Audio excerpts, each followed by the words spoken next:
আসসালামু আলাইকুম, chart canvas চ্যানেলে সবাইকে স্বাগতম। আশা করি সবাই ভালো আছেন। আজকে আমরা একটা নতুন ভিডিও নিয়ে এসেছি। আজকের ভিডিওতে আমরা স্কয়ার ফার্মা এই স্টকটার 2023-24 অর্থ বছরের ফাইন্যান্সিয়াল ডেটা অ্যানালাইসিস করার চেষ্টা করব। একই সাথে আমরা স্কয়ার ফার্মার ইকুইটি ভ্যালুয়েশন করব এবং টেকনিক্যাল চার্টে এর অবস্থানটা দেখে নেওয়ার চেষ্টা করব। ভিডিও শুরু করার আগে যারা আমাদের চ্যানেলে এখনো সাবস্ক্রাইব করেন নাই, প্লিজ সাবস্ক্রাইব দ্য চ্যানেল। আর যারা অলরেডি সাবস্ক্রাইব করে ফেলেছেন তারা অবশ্যই কমেন্টে জানাবেন আমাদের ভিডিওগুলো আপনাদের কেমন লাগতেছে এবং নেক্সট কি ধরনের ভিডিও বা নেক্সট কি বিষয়ক ভিডিও আপনারা দেখতে চান। তো আমরা ভিডিওতে যাব। ভিডিওতে যাওয়ার আগে একটা ডিসক্লেমার দিয়ে নিচ্ছি। এই ভিডিওটা এডুকেশনাল পারপাসে তৈরি করা একটা ভিডিও। এই ভিডিওতে আমি কোনো ধরনের কোনো ইনভেস্টমেন্ট সাজেশন দিচ্ছি না। এই ভিডিও দেখে কেউ কোনো ধরনের ইনভেস্টমেন্ট ডিসিশন নেবেন না। মনে রাখবেন, পুঁজিবাজার ঝুঁকিপূর্ণ, জেনে ও বুঝে বিনিয়োগ করতে হবে আপনাকে। যাই হোক, কথা না বাড়িয়ে আমরা আমাদের ভিডিওতে চলে আসি। তো আজকে আমরা যেই স্টকটার অ্যানালাইসিস করব, এটা স্কয়ার ফার্মা, এর টিকার স্কয়ার ফার্মা এবং company name square pharmaceuticals PLC limited. ভিডিওটা শুরু করার আগে বা ভিডিওতে যাওয়ার আগে আরেকটা বিষয় একটু বলে নিচ্ছি।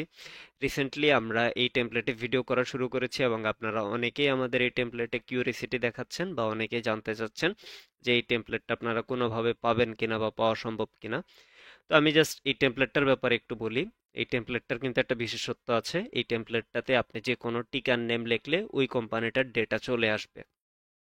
লেটস সে এইখানে স্কোয়ার ফার্মার পরিবর্তে যদি আমি ইবনে সিনার ডেটা নিতে চাই, সো এই ইবনে সিনার টিকারটা লিখলে একটু টাইম লাগবে, বাট এইখানে কিন্তু ইবনে সিনার ডেটা চলে আসবে। দেখতে পাচ্ছেন যে এইখানে ডেটাগুলা লোড হচ্ছে, সো এইখানে কিন্তু এখনো লোডিং হচ্ছে। সো এই যে এইখানে ডেটাগুলো আসতেছে আসলে একটা একটা করে, এখন জাস্ট 52 উইকস হাই এর ডেটাটা আসা বাকি। তো এখানে সব ডেটা মোটামুটি চলে এসেছে এবং আমরা যদি ব্যালেন্স শিটে যাই, সো ব্যালেন্স শিটেও কিন্তু একই সাথে সেম জিনিস। তো এইখানে যদি আমরা জাস্ট ইবনে সিনা লিখি, সো ইবনে সিনা লিখলেই কিন্তু এর ডেটা চলে আসবে এবং ওই ডেটা দিয়ে একটা চার্টও কিন্তু সে জেনারেট করে নিবে। তো আমাদের এই সিস্টেমটা অটোমেট করা, এই যে এক্সেল শিট বা এই যে এই সিস্টেমটা, এটা অটোমেট করা একটা চার্ট বা অটোমেট করা একটা সিস্টেম, যেখানে আপনি জাস্ট টিকার নেমটা লিখলেই আপনার কোম্পানির ফাইন্যান্সিয়াল ডেটা চলে আসবে এবং আমাদের এইখানে যে টেমপ্লেটটা দেখতেছেন এই সেম টেমপ্লেটটা আসলে জেনারেট হয়ে যায় জাস্ট আমরা টিকার নেমটা লিখলেই। তো আপনাদের জন্য বলবো যে আপনারা যদি এই টেমপ্লেটটা বা এই টিকারটা যদি নিতে চান, সেক্ষেত্রে আসলে বর্তমানে আমরা জাস্ট আমাদের লোকালি বা আমরাই শুধুমাত্র এই জিনিসটা এক্সেস করতে পারতেছি। তো আপনাদেরকে এক্সেস যদি আমরা দিতে চাই, আপনারা যারা এটা ইউজ করার ব্যাপারে ইন্টারেস্টেড, তারা যদি এটা ইউজ করতে চান বা আমরা যদি আপনাদেরকে এক্সেস দিতে চাই, সেক্ষেত্রে কিন্তু আসলে এটাকে কোথাও হোস্ট করতে হবে। বর্তমানে এটা আসলে লোকালি আছে, সো এটাকে আমরা কোথাও হোস্ট করলে সেক্ষেত্রে আসলে কিছু খরচ বা কস্টিং এর ব্যাপার আছে। তো সেক্ষেত্রে আমরা চিন্তা করতেছি আসলে আপনারা যদি মোটামুটি একটা সংখ্যক মানুষ যদি ইন্টারেস্টেড থাকে আমাদের এই টেমপ্লেটটা বা আমাদের এই সার্ভিসটার ব্যাপারে, সেক্ষেত্রে হয়তো আমরা একটা মেম্বারশিপ প্রোগ্রাম হয়তো আমরা লঞ্চ করতে পারি। কারণ এইখানে আসলে মেম্বারশিপ ছাড়া হবে না। মানে আসলে এটা ওয়ান টাইম মেম্বারশিপ বা লাইফ টাইম মেম্বারশিপে আসলে এটা সম্ভব না, কারণ আমাদের প্রতি কোয়ার্টারে বা অ্যানুয়ালি ডেটা এখানে আপডেট করতে হবে। সো এগুলার আসলে একটা খরচ আছে, সবাই কম বেশি বুঝতেছেন। তো আমরা যেহেতু অ্যানুয়ালি বা কোয়ার্টারলি ডেটাগুলো আপডেট করতে হবে, সেক্ষেত্রে আসলে আমাদের মেম্বারশিপ মডেলেই যেতে হবে। সো আমাদের এইটার জন্য মেম্বারশিপ মডেলে হয়তো আমরা আপনাদেরকে সাবস্ক্রিপশন দিতে পারি। সেই ক্ষেত্রে আপনারা যদি এটা ইউজ করতে চান, আমরা ডেসক্রিপশনে একটা ফর্ম লিংক দিয়ে দেব। আপনারা সেই ফর্মটা ফিল আপ করে আমাদেরকে জানাবেন যে আপনারা আসলে এটার মেম্বারশিপ নিতে চান কিনা। তো কেউ যদি আসলে মেম্বারশিপ নিতে চায় বা এনাফ পিপল যদি মেম্বারশিপ নেওয়ার ব্যাপারে ইন্টারেস্টেড থাকে, সেই ক্ষেত্রে হয়তো আমরা একটা মেম্বারশিপ প্রোগ্রাম লঞ্চ করব। আর যদি দেখি যে না, শুধুমাত্র একজন দুইজন ইন্টারেস্টেড, সেই ক্ষেত্রে হয়তো আসলে আমাদের দ্বারা আমাদের যে ওভারঅল যে খরচ আছে সেইটা কভার করবে না হয়তো। সো আমরা আসলে চাইলেও আপনাদেরকে হয়তো মেম্বারশিপ বা এই প্রিমিয়াম সার্ভিসটার এক্সেস হয়তো আমরা দিতে পারবো না। তো আমরা ডেসক্রিপশনে আসলে ফর্মের লিঙ্কটা দিয়ে দিব। যারা যারা ইন্টারেস্টেড ফর্মটা সাবমিট করবেন বা ফিল আপ করবেন, আমরা সেক্ষেত্রে আমরা জাস্ট পরে অ্যানালাইসিস করে দেখব যে কি পরিমাণ মানুষ এই ফর্মটা নেওয়ার ব্যাপারে ইন্টারেস্টেড এবং তারা কি পরিমাণ পে করতে চায়। সেটার উপর বেস করে আমরা ডিসিশন নিব যে এটাকে আমরা মেম্বারশিপ আকারে আনবো কি আনবো না। সো আজকে আমরা যে স্টকটার অ্যানালাইসিস করব, এটার টিকার স্কয়ার ফার্মা এবং এর company name square pharmaceuticals PLC. আর এটা 1958 সালে প্রতিষ্ঠিত হয়েছিল। এটা এ ক্যাটাগরির একটা স্টক, এটি ফার্মাসিউটিক্যালস অ্যান্ড কেমিক্যালস সেক্টরে লিস্টেড একটি স্টক। আমরা যদি এর শেয়ার হোল্ডিং প্যাটার্নসটা দেখি, এর স্পন্সর বা ডিরেক্টর হোল্ডিং ছিল 35.46%। এবং institute holdings 13.64%, foreign holdings 15.46%, public holdings 35.44%। তো এইখানে কিন্তু তার স্পন্সরদের মোটামুটি 1/3-এর বেশি হোল্ডিংস আছে, এবং স্পন্সররা রিসেন্ট টাইমে তার হোল্ডিংস বাড়ানোর চেষ্টা করতেছে। তারা কিন্তু মার্কেট থেকে বেশ বেশ কিছু স্টক কিনে নিয়েছে, এবং একই সাথে কিছুদিন আগে আরেকটা নিউজ এসেছে যে বর্তমানে যারা ডিরেক্টর হিসেবে আছেন তাদের মা মারা গিয়েছেন, সো তাদের মায়ের কিছু শেয়ার তাদের নামে আসবে। সেক্ষেত্রে কিন্তু স্পন্সর বা ডিরেক্টর হোল্ডিংসটা আরেকটু বাড়বে, এরকমটাই আমার এক্সপেকটেশন। তো আমরা যদি এখানে ক্যাপিটাল মার্কেট ম্যাট্রিক্সটা দেখি, দেখতে পাচ্ছি যে এই কোম্পানিটার ফ্রি ফ্লোট শেয়ার 64.54%, এবং অথরাইজড ক্যাপ 1,000 কোটি টাকা, আর পেইড আপ ক্যাপ 886 কোটি টাকা, আর এর মার্কেট ক্যাপ 18,482 কোটি টাকা, আর বাজারে শেয়ার সার্কুলেটেড আছে 88 কোটি। এবং এর যদি 52 উইকস হাই এবং লো এর যে রেঞ্জটা, এই রেঞ্জটা যদি দেখি, সো এই কোম্পানিটা 52 উইকস এর হাই আর লো এর যে রেঞ্জটা, এই রেঞ্জের এইখানে বর্তমানে এই স্টকটা অবস্থান করতেছে। দ্যাট মিনস তার 52 উইকস এর যদি মিড লেভেল ধরি, মিড লেভেলেরও নিচে বা 1/3 একটা পজিশনে বা 1/4 একটা পজিশনে সে বর্তমানে অবস্থান করতেছে। আমরা যদি এই কোম্পানিটার বেসিক বিজনেস ম্যাট্রিক্স দেখি, এই কোম্পানির বর্তমানে এমপ্লয়িজ আছে 12,453 জন, এবং এদের আনঅডিটেড পি 7.59, অডিটেড পি 9.74, এবং এনএভি 129 টাকা 95 পয়সা, আর NAV to price 1.6। That means এই কোম্পানিটা তার প্রাইসের বা তার এনএভির 1.6 টাইমস মোর প্রাইসে সে মার্কেটে ট্রেড হচ্ছে। তো এই কোম্পানিটার যদি কারেন্ট প্রাইস দেখি, কারেন্টলি এই কোম্পানিটা 208 টাকা 50 পয়সা ট্রেড হচ্ছে। 52 উইকস লো 197 টাকা 20 পয়সা, 52 উইকস হাই 249 টাকা 80 পয়সা, এবং এর ইপিএস জুন 2024 ছিল 21 টাকা 41 পয়সা, এবং এর পি রেশিও 7.59, আর এনএভি 129.95, যেটা তার এনএভি টু প্রাইস 1.6x। তো এই ভিডিওতে আমরা তার ইয়ার এন্ড জুন 2024 এই ইয়ার এন্ডের ডেটাকে অ্যানালাইসিস করব। এরপর যে আমরা চলে যাব আমাদের ব্যালেন্স শিটের ডেটায়। ব্যালেন্স শিটের ডেটায় আমরা স্কোয়ার ফার্মার যদি টোটাল অ্যাসেট দেখি, সেক্ষেত্রে এই কোম্পানিটার টোটাল অ্যাসেট আছে 13,263 কোটি টাকার, এবং টোটাল কারেন্ট অ্যাসেট আছে 7,120 কোটি টাকার, আর টোটাল লায়াবিলিটিস আছে 671 কোটি টাকা, টোটাল কারেন্ট লায়াবিলিটিস 528 কোটি টাকা, টোটাল ডেট আছে 142 কোটি টাকা, আর টোটাল ইকুইটি 12,592 কোটি টাকার।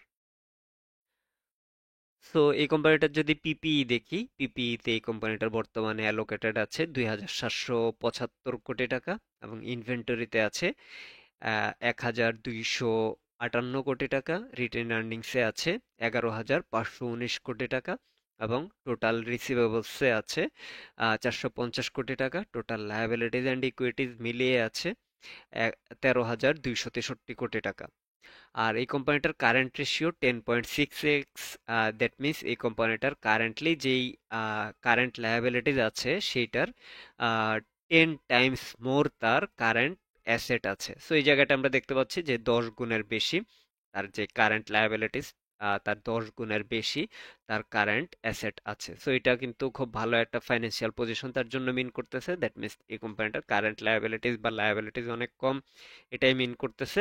বাট এই জায়গাটায় এই যে এই কোম্পানিটার টোটাল রিটেইনড আর্নিংস যেটা, এই সংখ্যাটা একটু বেশ বড় মনে হচ্ছে, কারণ 11,519 কোটি টাকা।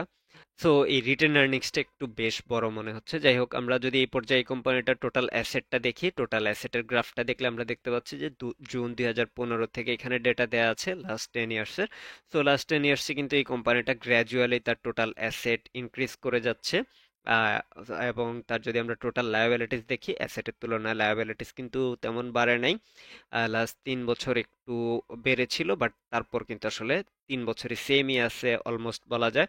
সো তার অ্যাসেটের তুলনায় লায়াবিলিটিস বাড়ে নাই, এটা কিন্তু মোটামুটি একটা পজিটিভ সাইন। এবং তার যদি টোটাল ইকুইটিটা দেখি, সো এই কোম্পানিটার টোটাল ইকুইটিও কিন্তু ওভার দ্য টাইম ইনক্রিজ করতেছে তার টোটাল অ্যাসেটের সাথে পাল্লা দিয়ে। সো এটাও কিন্তু একটা পজিটিভ সাইন যে এই কোম্পানিটা তো টোটাল ইকুইটি বাড়াতে পারছে। সো এই পর্যায়ে আমরা তার আর্নিংস ডেটাটা একটু দেখবো। সো স্কোয়ার ফার্মার রেভিনিউ ছিল 7,010 কোটি টাকা, এবং তার অপারেটিং প্রফিট ছিল 1,817 কোটি টাকা, আর তার নেট প্রফিট ছিল 2,092 কোটি টাকা। তো আমরা যদি এই কোম্পানিটার 5 বছরের রেভিনিউ সিএজিআরটা দেখি, 5 বছরের রেভিনিউ সিএজিআর 9.75, দ্যাট মিনস গত 5 বছর এই কোম্পানিটা প্রতি বছর ইয়ার অন ইয়ার 9.75% করে তার রেভিনিউ ইনক্রিজ করেছে। তো এটা মোটামুটি একটা ভালো নাম্বার। এবং 10 ইয়ার্সের রেভিনিউ সিএজিআর যদি দেখি, লাস্ট 10 ইয়ার্স এই কোম্পানিটা 11.66% তার রেভিনিউ সিএজিআর করেছে, এটাও মোটামুটি একটা ভালো নাম্বার।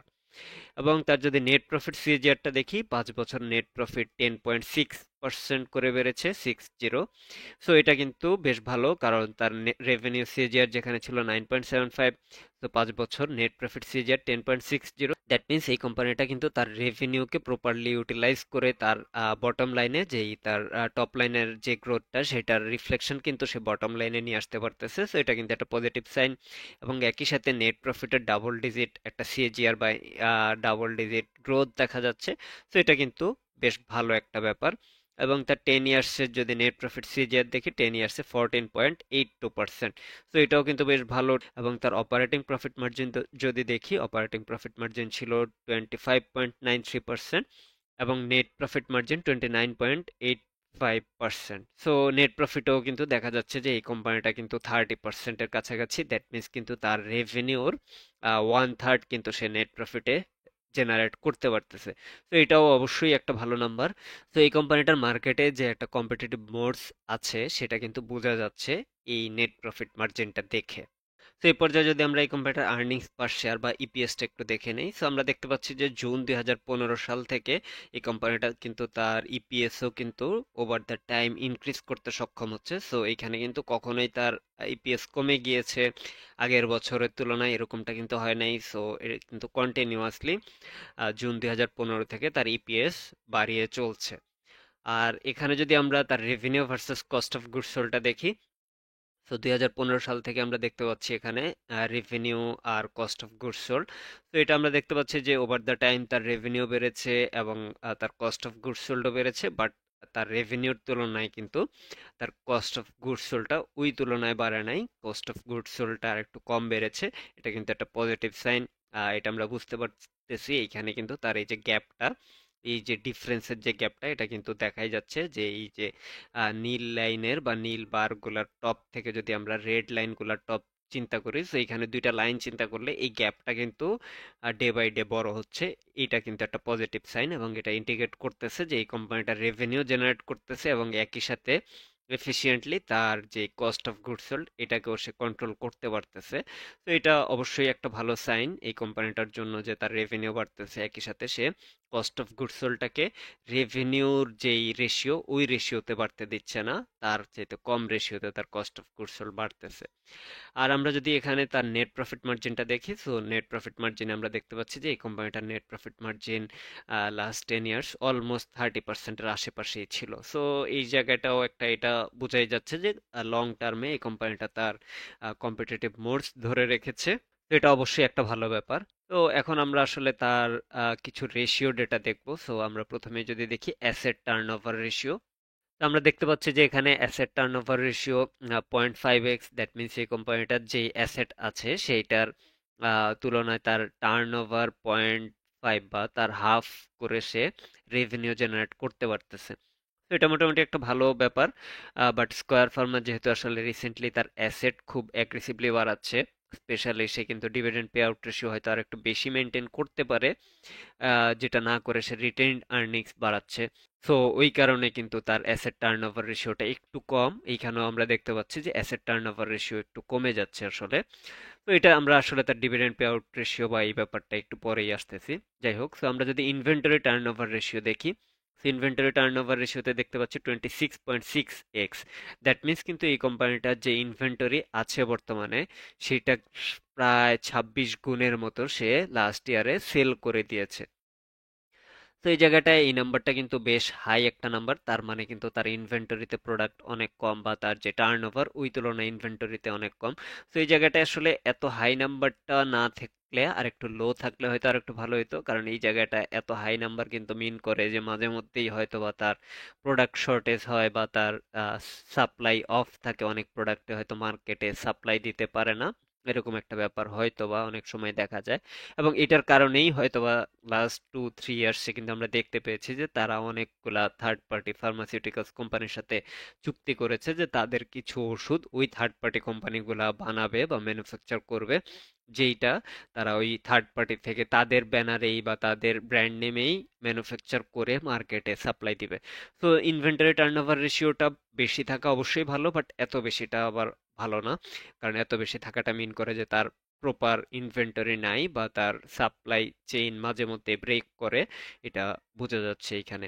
তো এই পর্যায়ে যদি আমরা এই কোম্পানিটার রিসিভেবলস টার্নওভার রেশিওটা দেখি, তো আমরা দেখতে পাচ্ছি যে এই কোম্পানিটার receivables turnover ratio 15.6x। That means এই কোম্পানিটার বর্তমানে যে রিসিভেবলস আছে তার কিন্তু 15.6 টাইমস সে টার্নওভার জেনারেট করেছিল। তো বোঝাই যাচ্ছে যে এই কোম্পানিটা তার টার্নওভারের 15 ভাগের 1 ভাগ বর্তমানে আসলে তার ক্লায়েন্টদের কাছ থেকে রিসিভেবলস হিসেবে পায়। তো এটা অবশ্যই ভালো নাম্বার। তো এটা বোঝা যাচ্ছে যে সে আসলে ক্রেডিটে খুব বেশি প্রোডাক্ট সেল করতেছে না। আর এখানে যদি আমরা ডেট রেশিও দেখি, তো এই কোম্পানিটার ডেট টু অ্যাসেট রেশিও দেখতে পাচ্ছি 0.0x। তার মানে কিন্তু আসলে তার ডেট অনেক কম বা নিয়ার অ্যাবাউট জিরো বলা যায়, আসলে জিরো ডেট কোম্পানি তাকে বলা যায়। আর এই কোম্পানিটার যদি ডেট টু ইকুইটি রেশিও দেখি, ডেট টু ইকুইটি রেশিও দেখতে পাচ্ছি 0.0x। তো এটাও আসলে অলমোস্ট জিরো এর কাছাকাছি বা সেম, এই দুইটা নাম্বার আসলে সেম। আর তার যদি ডেট কভারেজ রেশিও দেখি, ডেট কভারেজ রেশিও 85.76। তো এটা কিন্তু বেশ ভালো একটা নাম্বার। এটা আসলে মিন করে তার যে নেট প্রফিটের প্রতি 85 টাকা বা 86 টাকা নেট প্রফিটের এগেনস্টে 1 টাকা তার ইন্টারেস্ট কভারেজে খরচ হচ্ছে। সো এটা কিন্তু অবশ্যই একটা ভালো নাম্বার। এই কোম্পানিটার ডেট পজিশনটা খুবই ভালো বোঝাই যাচ্ছে। আর এই কোম্পানিটা যদি ক্যাপেক্স রেভিনিউ দেখি, রেভিনিউর 0.06x তারা বা 0.06 টাইমস তারা ক্যাপেক্সে খরচ করতেছে। সো এই বছর এই কোম্পানিটা খুব বেশি ক্যাপেক্সে খরচ করে নাই বোঝাই যাচ্ছে। এবং নেট প্রফিটের 0.2x বা 0.2 টাইমস তারা ক্যাপেক্সে খরচ করেছে। তো এই কোম্পানিটা যদি আরওএ দেখি, রিটার্ন অন অ্যাসেট, তো রিটার্ন অন অ্যাসেট দেখতে পাচ্ছি 15.78%, আরওই দেখতে পাচ্ছি 16.62%, আরওসিই 16.09% এবং আরওআইসি 16.43%। সো এই চারটার একটু ডিটেলস বলে নিচ্ছি। So ROA return on assets, অ্যাসেটের কি পরিমাণ সে রিটার্ন জেনারেট করেছে, সো 15.78% সে রিটার্ন জেনারেট করেছে। এবং ROE return on equity, so ইকুইটির 16.64% সে রিটার্ন জেনারেট করেছে। এবং আরওসি এর return on capital employed, so যে পরিমাণ ক্যাপিটাল সে এমপ্লয় করেছে, সো এর 16.09% সে রিটার্ন জেনারেট করেছে। এবং ROIC return on invested capital, so যে পরিমাণ ক্যাপিটাল ইনভেস্ট করেছে ওই ক্যাপিটালের সে 16.43% রিটার্ন জেনারেট করেছে। তো এই চারটার ব্যাপারে যদি আমরা বলি, তার আরওএ 15.78%, যেখানে আসলে 20 ইয়ার্স ট্রেজারি বন্ডের ইল্ড অলমোস্ট 13%। তো এই জায়গাটায় এই কোম্পানিটার আরো ইমপ্রুভ করার একটা স্কোপ অবশ্যই আছে। 15% কিন্তু আসলে অনেক ভালো নাম্বার এরকমটা আমি বলবো না। তো এই কোম্পানিটা যেহেতু তার আসলে রিটেইন আর্নিংস বাড়াচ্ছে বা এই কোম্পানিটা যেহেতু আসলে প্রপারলি ডিভিডেন্ড পে করে দিচ্ছে না, সো তার অ্যাসেট বাড়তেছে, সেই কারণে কিন্তু তার আরওএ আসলে কমতেছে। তো এই কোম্পানিটা যদি আসলে তাদের এক্সপ্যান্ডের কোনো প্ল্যান না থাকে, আমার মতে আসলে তারা তাদের আহ, যেই রিটেইন আর্নিংস আছে সেটা না করে তারা আসলে তাদের ডিভিডেন্ড পে আউট রেশিওটা বাড়িয়ে দিতে পারে, যেটা হয়তো বা তাদের আরওএ বা আরওই এর ডেটাগুলা ইমপ্রুভ করতে তাদেরকে সাহায্য করবে। অথবা শেয়ার বাইব্যাক করার আইন যদি চালু করা হয়, সেক্ষেত্রে কিন্তু এই কোম্পানিটা তাদের যে রিটেইন আর্নিংস আছে সেটা দিয়ে তারা চাইলে তাদের শেয়ার বাইব্যাক করে নিতে পারে। সেই ক্ষেত্রে সেটা কিন্তু তাদের আরওএ এবং আরওই কে আরো সাবস্টেন্সিয়ালি কিন্তু গ্রো করে দিবে, বা এইখানে কিন্তু সিগনিফিকেন্ট অ্যামাউন্টের একটা চেঞ্জ দেখা যাবে যদি তারা তাদের শেয়ার বাইব্যাক করে। সো আমি আশা করব যে এই কোম্পানিটার ম্যানেজমেন্ট যদি শেয়ার বাইব্যাক করার প্ল্যান থাকে সেটা অবশ্যই করবে, আর যদি সেটা তারা না করার প্ল্যান থাকে তারা তাদের যে রিটেন আর্নিংস সেটার পরিমাণ দিন দিন না বাড়িয়ে তারা তাদের ডিভিডেন্ড পে আউট রেশিওটাকে বাড়িয়ে তারা যে পরিমাণ রিটেন আর্নিংস আছে সেটাকে ডিভিডেন্ড আকারে পে করে দিবে। সো তারা যদি আসলে হায়ার ডিভিডেন্ড পে করে, সেক্ষেত্রে কিন্তু তাদের প্রাইসেও সেটার একটা ইফেক্ট অবশ্যই দেখা যাবে। যাই হোক, আমরা যদি এই কোম্পানিটার ডেট টু ইকুইটি রেশিওটা দেখি, তো আমরা দেখতে পাচ্ছি যে এইখানে জুন 15-এ তার কিছু ডেট ছিল। তারপর কিন্তু একটা লম্বা টাইম কিন্তু এই কোম্পানিটার কোনো ডেট ছিল না, এবং লাস্ট 3 ইয়ার্স কিন্তু তার কিছু ডেট আছে, এবং ডেট টু ইকুইটি রেশিওটা কমতেছে। সো লাস্ট 3 ইয়ার্স সে যেহেতু আসলে কেনিয়া ফ্যাক্টরি করেছে এবং ফিলিপাইন্সে তার একটা নতুন সাবসিডিয়ারি করার প্ল্যান করতেছে। তো এইসব কারণে কিন্তু তার কিছু ডেট হয়তো নিতে হয়েছিল। তো আমরা দেখতে পাচ্ছি যে তার ডেট টু ইকুইটি রেশিও আসলে কমতেছে। তো তার ইকুইটি যেহেতু বাড়তেছে, এমনিতে আসলে তার ডেট টু ইকুইটি রেশিও কমবে, এবং তার ডেট যে বাড়ে নাই সেটা কিন্তু আমরা আসলে পূর্বেই দেখতে পেয়েছি। তো এইখানে কিন্তু তার এই যে টোটাল লায়াবিলিটিস বাড়তেছে না, সো ডেটও বাড়তেছে না, এটাই আমাদের আসলে এক্সপেকটেশন। আর এইখানে যদি অ্যাসেট টার্নওভার রেশিও দেখি, যেটা অলরেডি একবার বলেছি যে এই কোম্পানিটা যেহেতু তার অ্যাসেট ক্রমাগতভাবে বাড়িয়ে চলতেছে, তো সেহেতু আসলে তার অ্যাসেট টার্নওভার রেশিওটা কমে যাচ্ছে। সো এই জায়গাটায় কোম্পানিটা মনোনিবেশ করবে, সেটাই আমরা এক্সপেক্ট করব কোম্পানিটার কাছ থেকে। এবং আরও return on equity, so same কিন্তু এখানে আসলে সে যেহেতু রিটেন আর্নিংস বাড়াচ্ছে, সো ইকুইটি বাড়তেছে, সো আরওইটাও কিন্তু তার এখানে ইম্প্যাক্টেড হচ্ছে। সো আমরা আশা করব যে এই কোম্পানিটা তার যে রিটেন্ড আর্নিংস এটা দিয়ে তার শেয়ার বাইব্যাক করবে, অথবা ডিভিডেন্ড পে আউট রেশিও আর একটু বাড়িয়ে তার ইকুইটিটাকে মোটামুটি একটা সামঞ্জস্যপূর্ণ অবস্থায় নিয়ে আসবে। আর আমরা যদি এই কোম্পানিটার ক্যাশ ফ্লো অ্যানালাইসিস করি, তো আমরা দেখতে পাচ্ছি যে এই কোম্পানিটার per share free cash flow আছে 16 টাকা 19 পয়সা, এবং free cash flow multiple 12.9x। That means কিন্তু এই কোম্পানিটার যে per share free cash flow আছে তার 12.9x দামে সে মার্কেটে ট্রেড হচ্ছে। সো কারেন্ট প্রাইস 208 টাকা 50 পয়সা। তো 16 টাকা 19 পয়সার 12.9x টাইমস, বা 16 টাকা 19 পয়সাকে 12.9 দিয়ে গুণ করলে 208.5 পাওয়া যাবে। এটাই আসলে মিন করতেছে এখানে। যাই হোক, so আমরা যদি তার ডিভিডেন্ড পে আউট রেশিও দেখি, so আমরা দেখতে পাচ্ছি যে এই কোম্পানিটার ডিভিডেন্ড পে আউট রেশিও 44.14%, আর 5 বছরের ডিভিডেন্ড সিএজিআর 28.32%। সো এই কোম্পানিটা কিন্তু 5 বছর লাস্ট 5 ইয়ার্স কিন্তু ক্রমাগতভাবে তার ডিভিডেন্ড পে আউট রেশিও বাড়িয়ে যাচ্ছে, বোঝাই যাচ্ছে। এবং 10 বছরের ডিভিডেন্ড সিএজিআর দেখতে পাচ্ছি 22.88%। সো লাস্ট 10 ইয়ার্সও সে কিন্তু ডিভিডেন্ড পে আউট রেশিও 22.88% করে বাড়াচ্ছে। তো এইখানে একটা জিনিস একটু বলে রাখা ভালো, যে 5 ইয়ার্সের তুলনায় মনে হচ্ছে যে 10 ইয়ার্সে, বা 10 ইয়ার্সের তুলনায় 5 ইয়ার্সে বা লাস্ট 5 ইয়ার্সে বেশি ডিভিডেন্ড পে করেছে, এরকমটা মনে হচ্ছে। তো এখানে কিন্তু একটা রিজন আছে যে লাস্ট 5 ইয়ার্সে কিন্তু সে তেমন একটা স্টক ডিভিডেন্ড পে করে নাই, বাট এই টাইমে কিন্তু স্টক ডিভিডেন্ডও পে করেছে, ক্যাশ ডিভিডেন্ডও পে করেছে, যেই কারণে কিন্তু এখানে গ্রোথটা একটু কম। কারণ ডিভিডেন্ড যেটা পে করেছে এখানে কিন্তু সেটা আসলে শুধু ক্যাশ ডিভিডেন্ডটাই আসলে ক্যালকুলেট করা হয়। আর আমরা যেটা অলরেডি একবার বলেছি যে এই কোম্পানিটার পে আউট রেশিও ইনক্রিজ করা হয়তো যেতে পারে। সো এখানে দেখতেই পাচ্ছি যে এই কোম্পানিটার পে আউট রেশিওটা, ডিভিডেন্ড পে আউট রেশিও যদি দেখি, এই বছর ছিল 44.14%, লাস্ট ইয়ার ছিল 46.38, এবং তার আগে কিন্তু সবসময় 30%-এর নিচে করে ছিল। সো এই কোম্পানিটা রিসেন্টলি বা রিসেন্ট টাইমগুলোতে তার ডিভিডেন্ড পে আউট রেশিও অনেকটাই বাড়ানোর চেষ্টা করতেছে, বা বাড়ানোর একটা মেন্টালিটি তার মধ্যে আমরা দেখতেছি। বাট তার যে পরিমাণ রিটেন্ড আর্নিংস জমে গিয়েছে, এটাকে সে প্রপারলি ইউটিলাইজ করা বা ওই জিনিসটা চিন্তা করা এখন তার উচিত আসলে। যাই হোক, এবার যদি আমরা free cash flow pay out রেশিওটা দেখি, তো এই কোম্পানিটা কিন্তু তার 64.38% free cash flow pay out করে দিয়েছে। এটা কিন্তু খুব ভালো একটা ব্যাপার। তার মানে কিন্তু তার যেই ডিভিডেন্ড সে যেটা পে করেছে ওইটাকে কিন্তু তার free cash flow properly cover করতেছে। আর 5 বছরের ফ্রি ক্যাশ ফ্লো সিএজিআরটা যদি দেখি, 6.76%। আর 10 বছরেরটা যদি দেখি, সিএজিআর 15.42%। দ্যাট মিনস কিন্তু গত 10 বছরে সে ইয়ার অন ইয়ার 15.42% করে ফ্রি ক্যাশ ফ্লো বাড়িয়ে আসতেছিল। তো এটা অবশ্যই একটা ভালো ব্যাপার। আর এইখানে কিন্তু তার জন্য একটা কনসার্নিং ব্যাপার ছিল, আমি স্পেশালি একটু কনসার্ন ছিলাম যে এই কোম্পানিটার প্রিভিয়াস ইয়ারগুলোতে ফ্রি ক্যাশ ফ্লো কমে যাচ্ছিল। সেইখানে যদি দেখি, জুন 2019-এর পরে কিন্তু তার এই যে নীল যে বারগুলা, সো এইখানে কিন্তু তার ফ্রি ক্যাশ ফ্লো কমে যাচ্ছিল, বাট কারেন্ট ইয়ারে কিন্তু তার ফ্রি ক্যাশ ফ্লো অনেকটাই আবার বেড়ে গিয়েছে। সো এই জিনিসটা দেখে আমার কাছে একটু ভালো লাগতেছে, এবং এই জিনিসটা অবশ্যই তার ভ্যালুয়েশনেও একটা ইম্প্যাক্ট ফেলবে এই বছর, যেহেতু সে বেশ ভালো পরিমাণ ফ্রি ক্যাশ ফ্লো জেনারেট করতে পেরেছে। বাট তার আগের বছরগুলোতে কমে যাওয়াতে আমি নিজেও আসলে একটু এইখানে একটু কনসার্ন ছিলাম বা একটু ভয় পাচ্ছিলাম। বাট এই বছরটা বেড়ে গিয়েছে, এই জিনিসটা দেখে আমার কাছেও ভালো লাগতেছে। আমরা যদি এই কোম্পানিটার ডিভিডেন্ড পেইড ডেটাটা দেখি, তো এই কোম্পানিটা আসলে লাস্ট 2 ইয়ার্স দেখাই যাচ্ছে যে বেশ আগের বছরের তুলনায় বেশ ভালো রকম একটা ইনক্রিজ করেছে ডিভিডেন্ড পেইডে, এবং সে কিন্তু লাস্ট 15 বা এই যে জুন 2015 থেকে কিন্তু কন্টিনিউয়াসলি ডিভিডেন্ড পেইডের পরিমাণ বাড়িয়ে আসতেছিল। আর ডিভিডেন্ড পে আউট রেশিওটা যদি দেখি, সো পে আউট রেশিওতেও কিন্তু তার আমরা একটা ইমপ্রুভমেন্ট দেখতে পাচ্ছি। 20%-এর আশেপাশে সে ছিল, সো ওইখান থেকে কিন্তু তারা এখন 44 বা 45%-এর আশেপাশে এসেছে।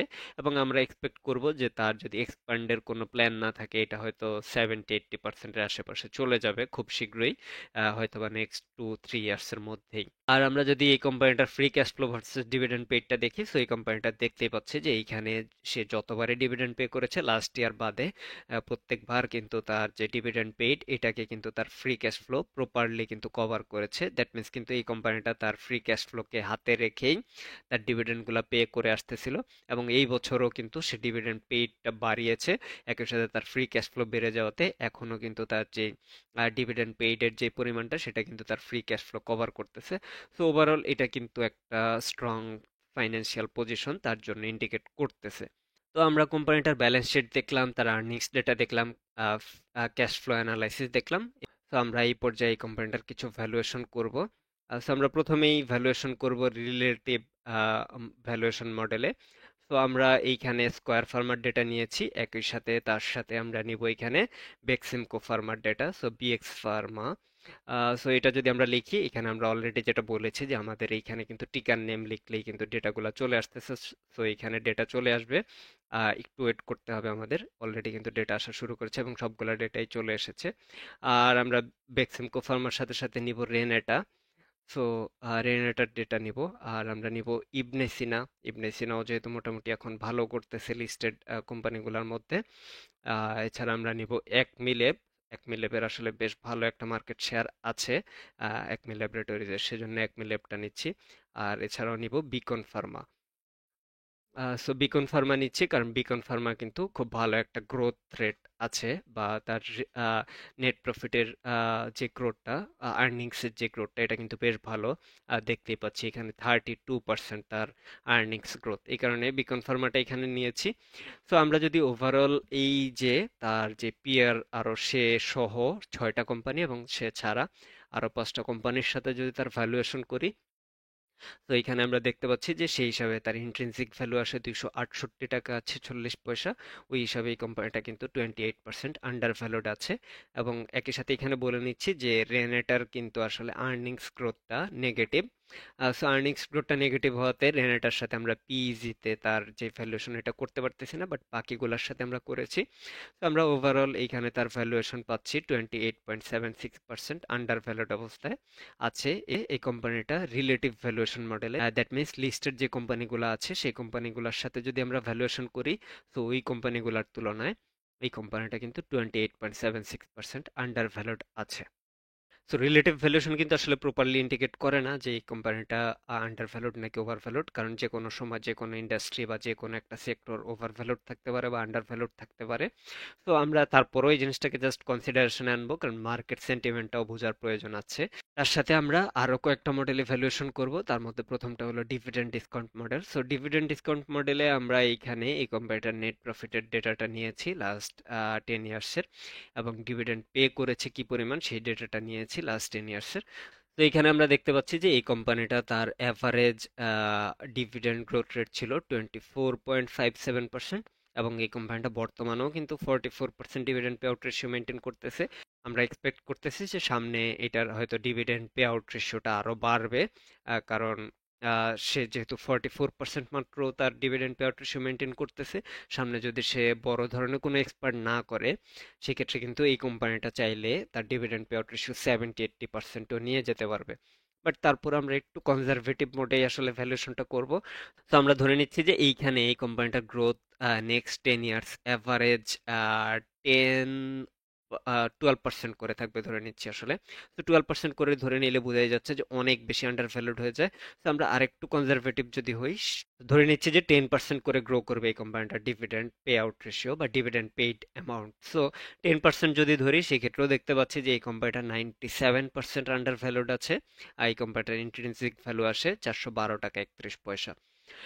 এই পর্যায়ে আমরা এই কোম্পানিটার ডিসকাউন্টেড ক্যাশ ফ্লো অ্যানালাইসিস মডেলে যদি ভ্যালুয়েশন করি, তো আমরা এখানে দেখতে পাচ্ছি যে এই কোম্পানিটার আসলে ফ্রি ক্যাশ ফ্লো এই বছর বেশ ভালো বেড়েছে। লাস্ট ইয়ারের তুলনায় কিন্তু 150% তার ফ্রি ক্যাশ ফ্লো বেড়েছে। আর এর আগের 3-4 বছর কিন্তু তার ডিভিডেন্ড বা ফ্রি ক্যাশ ফ্লোর যে গ্রোথটা এটা কিন্তু মাইনাস ছিল। তো ওভারঅল কিন্তু অ্যাভারেজ গ্রোথ রেট আমরা দেখতে পাচ্ছি এখানে 24.75%। তো আমরা এইখানেও যদি আমরা একটু কনজারভেটিভ থাকি, যে এই কোম্পানিটার যদি ফ্রি ক্যাশ ফ্লো আমরা ধরে নিচ্ছি যে নেক্সট 10 ইয়ার্স অ্যাভারেজ 8.5% করে বাড়বে। তো আমরা কিন্তু বেশ কনজারভেটিভ থাকতেছি, আপনারা কিন্তু বুঝতেছেন অলরেডি। তো আমরা 8.5% ধরলেও কিন্তু এই কোম্পানিটার ইন্ট্রিনসিক ভ্যালু আসতেছে 284 টাকা 41 পয়সা, যেটা আসলে 36% আন্ডার ভ্যালুড। তো এটাকে চাইলে কিন্তু 10ও ধরা যায়। 10 যদি ধরি সেই ক্ষেত্রে আপনারা দেখেন যে ভ্যালুয়েশনটা কেমন আসে। সেক্ষেত্রে কিন্তু 47% আন্ডার ভ্যালুড দেখাচ্ছে। যাই হোক, আমরা আসলে এটাকে 8.5ই রাখি, যেহেতু আগের গুলাতে অনেক ভ্যালুয়েশন অনেক বেশি চলে এসেছে।